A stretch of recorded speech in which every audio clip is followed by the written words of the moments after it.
BFM Business, Intégral Placement, les réponses aux questions. C'est le sacro-saint moment, oui, d'Intégral Placement, le moment où toutes vos questions trouvent leurs réponses, les réponses de nos experts, même les jours fériés, même le 11 novembre. Stéphane Van Nuffel est avec nous, netinvestissement.fr. Vous êtes prêt, Stéphane ? Je suis là. Alors on y va avec une première question d'une auditrice, Sana. Elle nous demande comment diversifier le risque avec un investissement immobilier en meublé non professionnel.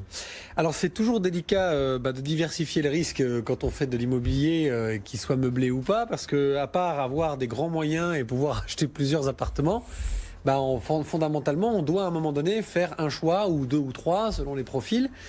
Donc diversifier devient plus compliqué. Alors la location meublée, vous le savez, repose sur un certain nombre de critères qu'il faut bien vérifier, mais il faut trouver une réponse à Sana et j'en ai trouvé une parmi d'autres. Attention à prendre avec des pincettes parce que je ne connais pas sa situation et si c'est adapté.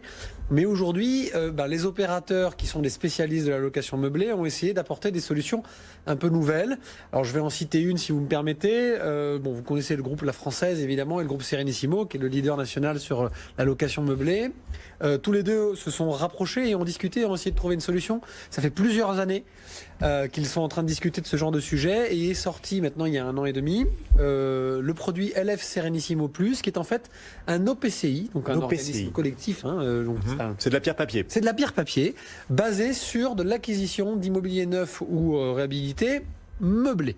Alors quel est l'avantage ? Donc ça répond à la problématique de Sana, c'est qu'au lieu d'investir dans un bien locatif meublé, vous allez investir dans un organisme dont vous serez actionnaire et qui va investir dans plusieurs biens. Donc c'est un document, bien sûr, c'est un organisme qui est agréé par l'autorité des marchés financiers dont la constitution est 80% sur de l'immobilier meublé et 20% en liquidité, principalement sur du monétaire pour assurer une sécurisation et surtout une liquidité, puisque on le sait et on doit le dire et je dois attirer l'attention de nos auditeurs, puisque c'est de l'immobilier meublé, c'est un OPCI qui est encore moins liquide que d'autres OPCI, mais il a ses avantages. Et un avantage principal, c'est qu'ils ont réussi juridiquement à monter le produit pour que l'avantage principal de la location meublée, qui est l'amortissement comptable, soit maintenu et que puisse ruisseler sur le résultat de l'OPCI, donc la fiscalité de cet OPCI spécifiquement.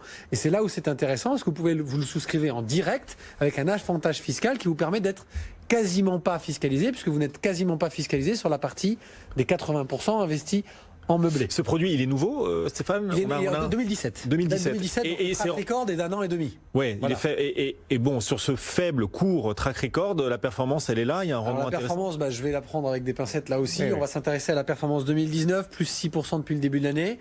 Ce que visent aujourd'hui les actuaires de Serenissimo, c'est plutôt entre 3,5 et 4%, ce qui sera très bien par rapport à l'investissement. Si je prends évidemment la performance de 2018, on est à plus de 19%, mais c'est normal. C'était la phase d'acquisition. Et quand vous avez des spécialistes que sont la Française ou Serenissimo dans l'acquisition immobilière et dans la gestion d'immobilier collectif, la Française c'est les CPI, Serenissimo c'est le meublé, forcément c'est à l'acquisition qu'ils vont faire les bonnes affaires. Donc c'est un fonds qui aura un limite maximum de collecte aux alentours de 25 millions. On n'est pas loin des 20 millions. Donc je pense qu'aujourd'hui, c'est un produit de diversification qui peut être intéressant pour Sana si elle n'a pas envie de mettre tout son risque sur un bien. Diversification en meublé, ça permet en effet d'investir sur plusieurs biens, la pierre papier, de diluer le risque. En effet, il y a ce rendement intéressant dont vous nous parlez, une fiscalité attractive, celle du meublé qui est garantie toujours et des frais quand même. Alors attention, comme les SCPI, mais là peut-être un peu plus parce que comme c'est du meublé et que c'est de l'immobilier, forcément on va traduire ça par des frais d'acquisition très forts.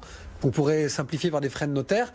On a une obligation aujourd'hui de détention au minimum de 7 ou 8 ans, comme n'importe quel SCPI ou comme beaucoup d'OPCI, sauf quand elles sont dans un contrat d'assurance vie, la liquidité est assurée par l'assureur. Mais là, comme vous allez le souscrire en direct, maintenez-le. Donc, cher Sana, si vous l'investissez dans ce type de produit, comme dans l'immobilier normal, faites-le sur du long terme, parce que plus vous le garderez, plus vous amortirez ces frais grâce à cette performance que je trouve assez cohérente. Et surtout, on a 2 acteurs qui connaissent très bien leur secteur.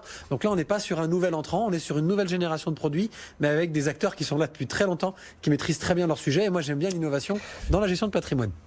Question d'Anaïs à présent. Anaïs